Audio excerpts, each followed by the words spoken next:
Tired of the Direct3dx12 engine DLL error happening during a loading screen? I'm Sophie Chen, a Windows support engineer.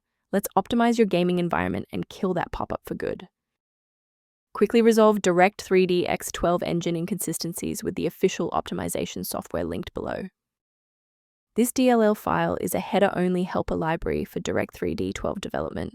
It provides a collection of utility classes that simplify the management of resource states and descriptors for modern graphics engines. With that background out of the way, here is how we actually restore the missing component. The Direct3dx12 engine DLL belongs to a graphics runtime used by games and 3D applications. Installing the Microsoft DirectX End-User Runtime repairs legacy DirectX components, while GPU driver updates address OpenCL, OpenGL, or CUDA files. When a standard software refresh isn't enough, we need to bypass the automated installers and look at manual system state resets.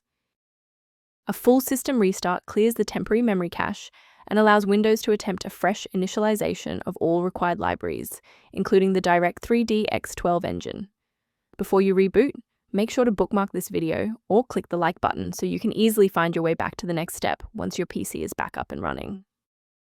It's worth taking a moment to discuss the safe acquisition of runtime components.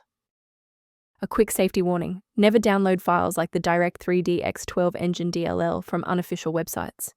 These files are often outdated or bundled with malware that can compromise your personal data and system security. For a reliable way to monitor these specific library interactions, I've included a professional resource link in the description. For users seeking improved system clarity, the diagnostic tool in the description references the Direct3dx12 engine environment. I'm Sophie Chen. If we successfully restored the Direct3dx12 engine functionality for you today, liking this video helps other users find this solution.